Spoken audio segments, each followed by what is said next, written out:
Audio Jungle.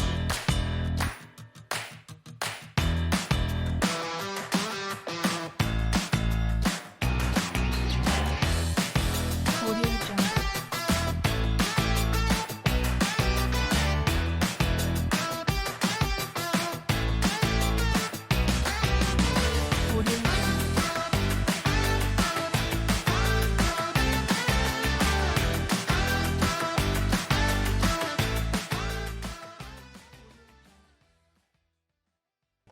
Stoyan here for WILDCHILD Records. We're out here outside the studio of legendary guitar player Sil Simone. We're about to go into his studio and hear about his illustrious career from the start of age 4 with Tom Cochrane, Brass Transit, all the great stuff. Sil Simone. Again, you're watching WILDCHILD Records. I'm Stoyan. Come on in with me. We are here in Sil Simone's studio. Sil, thanks for having us today. Adios, how you doing? This is amazing. We just came in from the outside. We're in my world. He just gave us a little bit of treat. We love it here. Again, you're watching WILDCHILD Records. I'm Stoyan. What we're going to do is we're going to take you through this guy's career. Oh, boy. So, Sil, thanks for joining us today. We know that you're a name about town. You're a legendary Toronto performer. You've been performing for over probably 3 decades now. So, At least. why don't we go through in a past, present, future, all types of questions, nostalgia, guitars. I know you have like over a dozen guitars here, all with stories attached. Oh, yeah.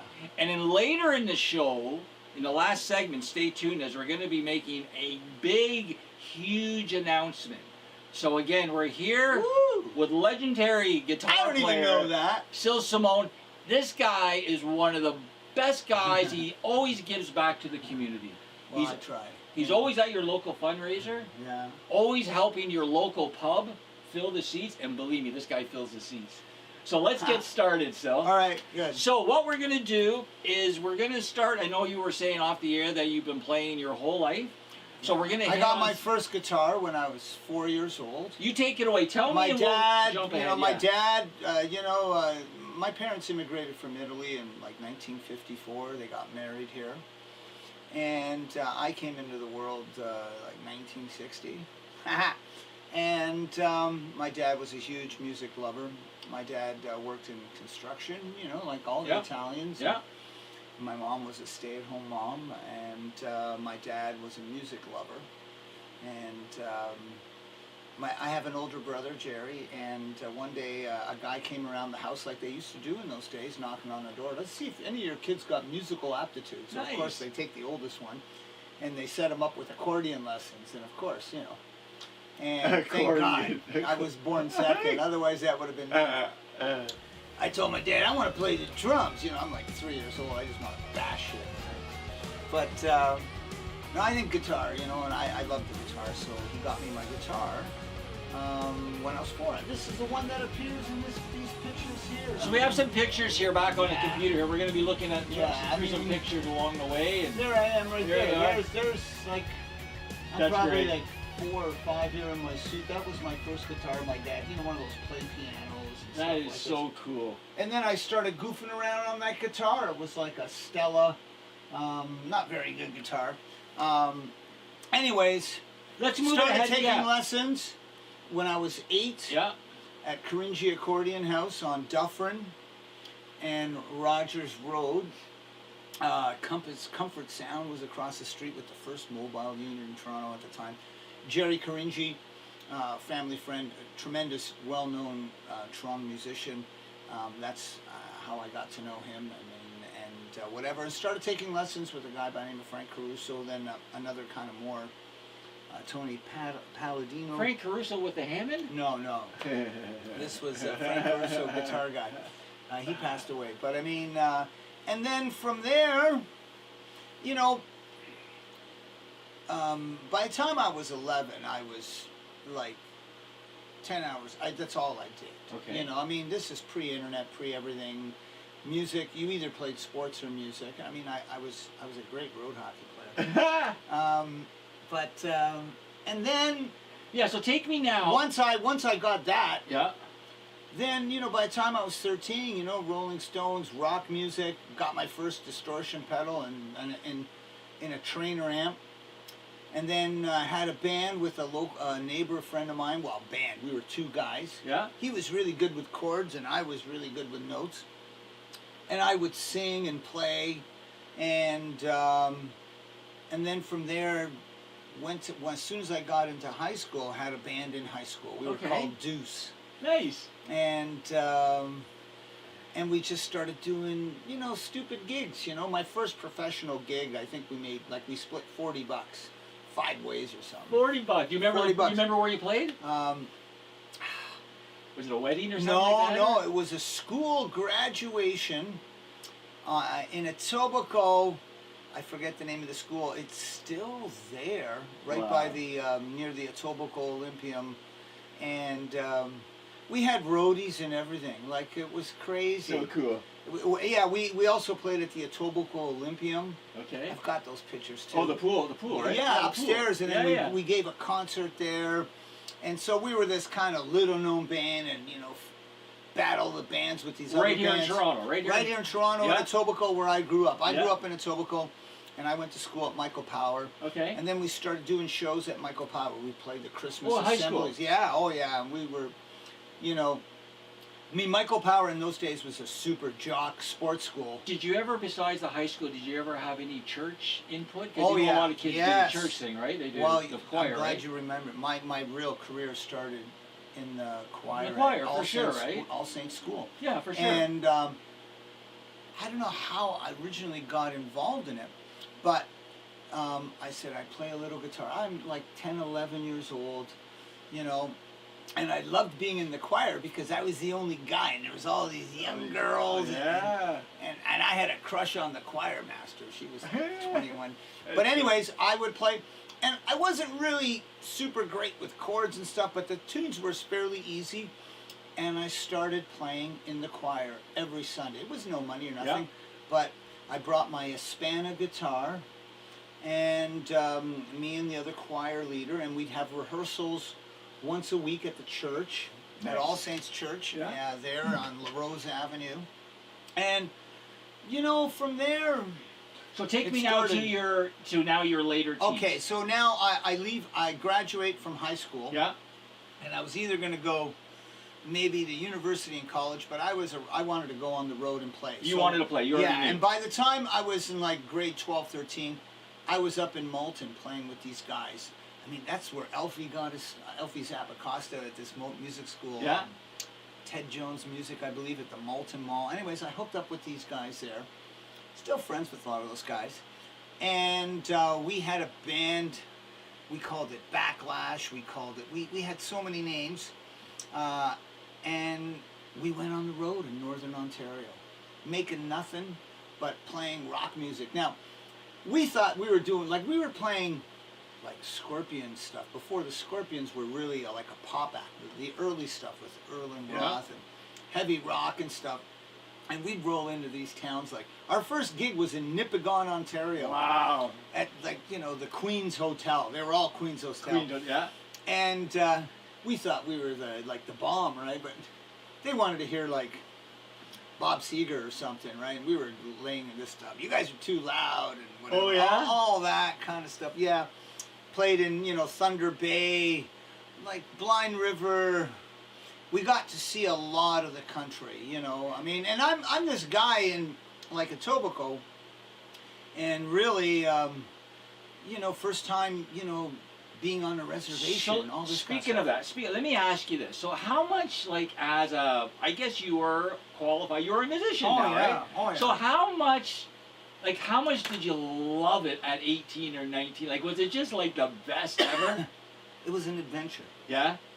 How we didn't die in that 5-ton, it wasn't even a 5-ton truck, it was like a panel truck, loaded with big bass bins, everything. We kind of put 5 guys in that truck, a used Ford, it's not a 5-ton truck, it wasn't that big, it was smaller than that.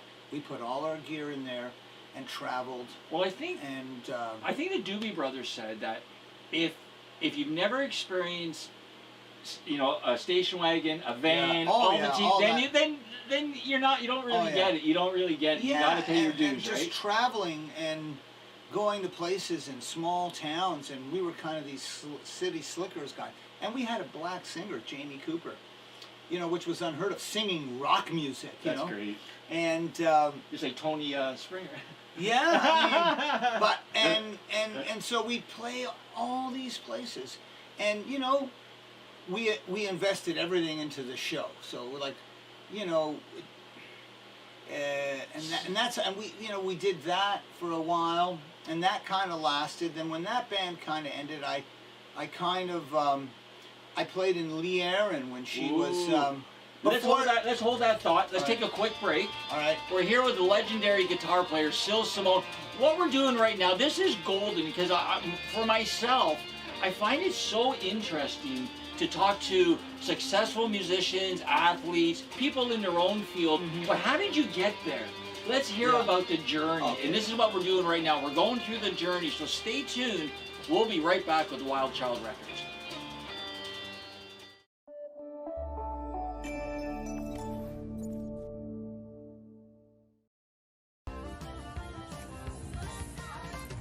Well, good morning, everybody. Dave Stevens here, bright and early on this Daylight Savings Sunday. And what am I doing? Well, I'm actually taking part in the 14th annual race to fill the pantry here in Glastonbury. And we're at the park today with Achilles International, which is the group of people that help people run road races with disabilities. And Ability Media is here today to cover it. We're working together, our first event, so it's going to be a great day. This is my very first long 5K. I'm going to be trying to bike it, so we'll catch up later. I hope I make it. Have a great Sunday morning. I hope to see you at the finish line. 4, 3, 2, 1. All right, we're going to do this a minute or two, and then we're going to send off the rest of the group to the next one for the next one, okay? Don't listen to the signs.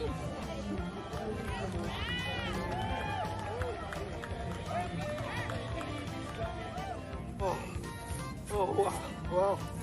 Well, I did it. You did it. We did. Hang on. How long did we go? We went 41 minutes. 41 minutes, 3.1 miles, first ever race. And my partners, you guys did a great job supporting me. Thank you guys so much. Boy, it's a lot tougher than it looks, but these amazing people coming out and supporting Achilles and letting us try to do something that we've never done. So while I try to catch my second win and get my legs back, we'll talk to you guys later. Don't forget to follow Dave Stevens Speaks. Thanks again to Achilles International, of course, Ability Media. I need a jacuzzi.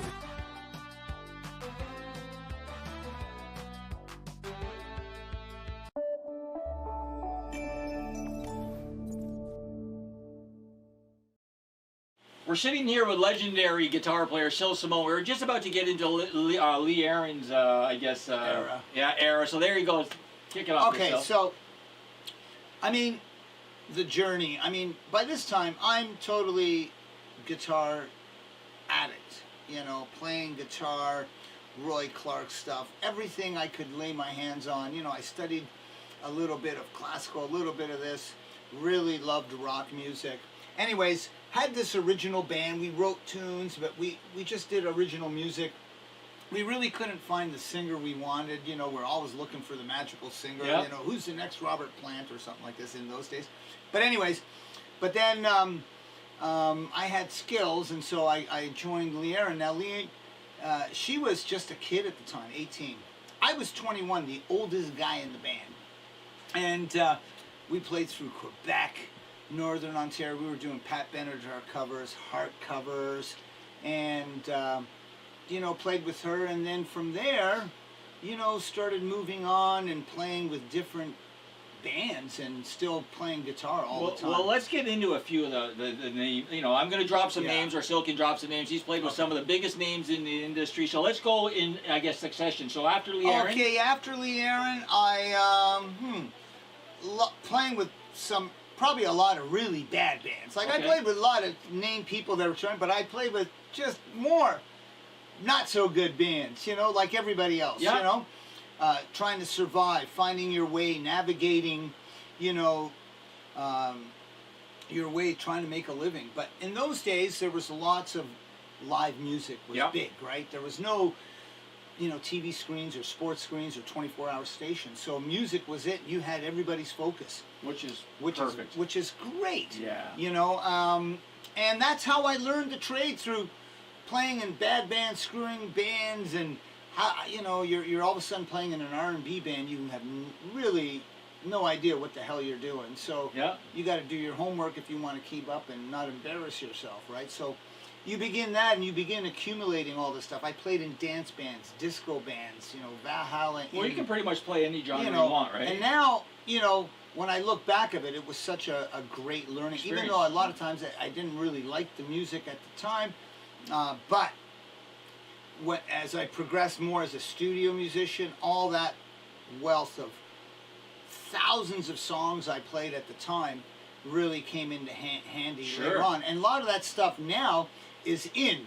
But at the time, I was like, I don't want to do this. But, I had to make a living, right? That's so right. you had to do what you had to do.